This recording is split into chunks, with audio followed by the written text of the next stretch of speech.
If you don't, it's recommended to use the default values. I'm not going to change anything here. I will just click OK. Go to pedestrians. Now this is important if your pedestrians are using your roundabout and you are making a pedestrian phases. You need to enter pedestrian, how many pedestrians are crossing, making a crossing over this approach. In my case, there are no pedestrians. We don't have any pedestrian volume here. So I'm going to select none. And I'm doing this for all legs because no pedestrian was using this intersection. So in my case, there are no pedestrian crossings. I'm going to select none, click apply and OK. I go to volume, which is another important window. Here you need to enter your turning movement counts from the survey that you have for the peak period. So make sure this is as realistic as possible. It will make your results more accurate if you use the original realistic volumes. I have 250 left, 500 through, 150 right, and my heavy vehicle percentage is 2%, and it is for all the approaches. I'm going to select quick input and select all legs. I'm going to change the turning movement counts for all the approaches.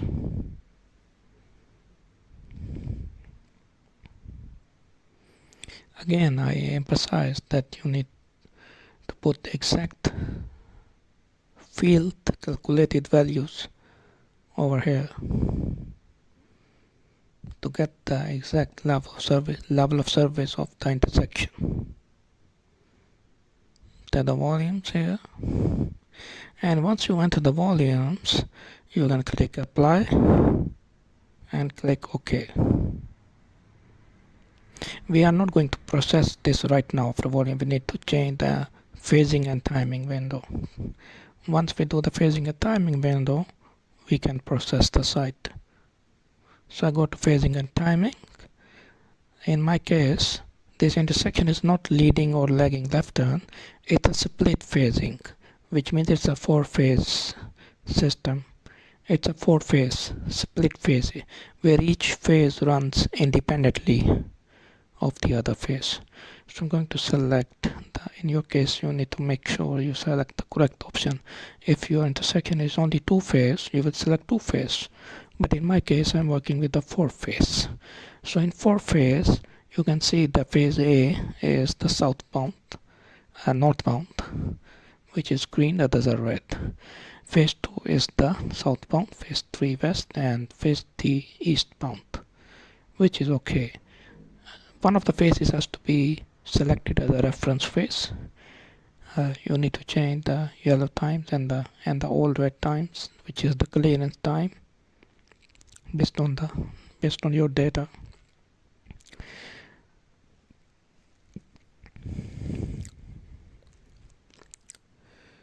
So I am selecting A as a reference. The timing options. Go to timing options, and you have an option to give the phasing. You have an option to give your phasing for your own data that you collected from the site. For all the 4 approaches, you want to give your own phase numbers. You can select user given phase times, the last option, user given phase times. Once you click it, you need to go back to the phase data, and now you have an option to enter the phase time, because we just told SIDRA we are giving user given phase times. So now we need to give the phase time. So in our case, A and B are 30 and C and D are 25. So you want to give the exact the D is 15, C is 25, D is 15. So that's it. So you click apply. A is 30, B is 30, C is 25, and D is 15. The D is 15. If you remember, D has the lowest volumes. If your yellow is 3, you can change the yellow from 4 to 3. So I'm happy with this right now. It's okay. I don't need to optimize it right now. I want to know the existing situation, so I'm keeping it as user given. The first scenario, the best scenario, which would be the existing situation.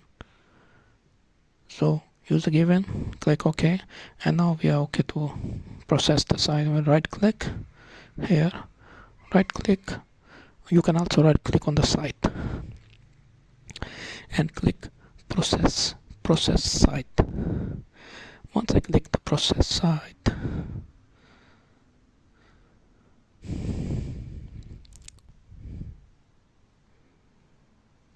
it is going to analyze this roundabout intersection for us, and you will go to see site report option on the main tab and go to movement summary.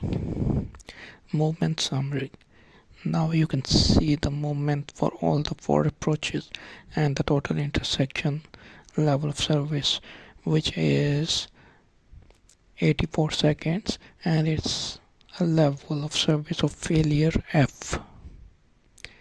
Approach south is at level of service D with 42-second delays.